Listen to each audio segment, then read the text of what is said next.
आकाशवाणी नागपूर, धैर्यशील मेश्राम आपल्याला ठळक बातम्या देत आहे. यंदाचा खरीप हंगाम एल निनो, बदलते हवामान आणि जागतिक खत परिस्थितीमुळे आव्हानात्मक ठरण्याची शक्यता असून खरीप हंगामाच्या पार्श्वभूमीवर राज्यात बियाण्यांचा पुरेसा साठा उपलब्ध असून शेतकऱ्यांना वेळेवर कर्जपुरवठा, जलसंधारणाची कामे आणि कृषी क्षेत्रातील डिजिटायझेशन यावर विशेष भर देण्याचे निर्देश मुख्यमंत्री देवेंद्र फडणवीस यांनी यावेळी दिले आहेत.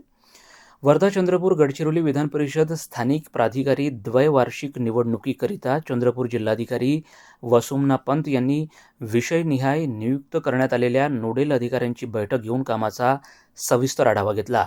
अचूक मतदार यादी तयार करण्याला प्राधान्य देऊन नावाच्या अग्रक्रमानुसार मतदार यादी त्वरित चंद्रपूर इथं पाठवावी, अशा सूचना पंत यांनी यावेळी दिल्या. यवतमाळ विधान परिषद निवडणूक सुरळीत आणि शांततेत पार पडावी या अनुषंगानं जिल्हाधिकारी विकास मीना यांनी विविध विभागाच्या अधिकाऱ्यांची नोडेल अधिकारी म्हणून नियुक्ती केली असून निवडणुकीच्या पूर्वतयारीचा त्यांनी आढावा घेतला. शिवाय मतदारांना प्रभावित करण्यासाठी उमेदवार किंवा संबंधित व्यक्तीकडून हॉटेल, रिसॉर्ट इत्यादी ठिकाणी कैद किंवा बंदिस्त करण्याच्या घटनांवर लक्ष केंद्रित करून कारवाई करावी, असे निर्देशही त्यांनी यावेळी दिले.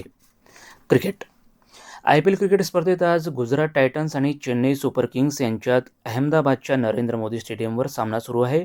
CSKनं नाणेफेक जिंकून प्रथम क्षेत्ररक्षण करण्याचा निर्णय घेतला. शेवटचं वृत्त हाती आलं तेव्हा गुजरातच्या 12 षटकात एक गडी बाद 125 इतक्या धावसंख्या झाल्या होत्या. हवामान. चंद्रपूर जिल्ह्यातील ब्रह्मपुरी इथं आज 47.1 अंश सेल्सिअस इतकं कमाल तापमान नोंदवण्यात आलं. उत्तर प्रदेशातील बांदानंतर ब्रह्मपुरी हे देशातील आज दुसरं उष्ण शहर ठरलं. त्यापाठोपाठ चंद्रपूर इथं 46.8, गडचिरोली आणि वर्धा इथं 46.4 आणि नागपूर इथं 46 अंश सेल्सिअस इतकं तापमान नोंदवण्यात आलं. बहुतांश ठिकाणी कमाल तापमानात लक्षणीय वाढ झाली असून 2 दिवसात तुरळक ठिकाणी उष्णतेची तीव्र लाट येण्याची शक्यता नागपूरच्या प्रादेशिक हवामान केंद्रानं व्यक्त केली आहे. याबरोबर हे ठळक बातमीपत्र संपलं. यापुढील ठळक बातमीपत्र उद्या सकाळी 10:58 विविध भारतीवरून प्रसारित केलं जाईल. नमस्कार.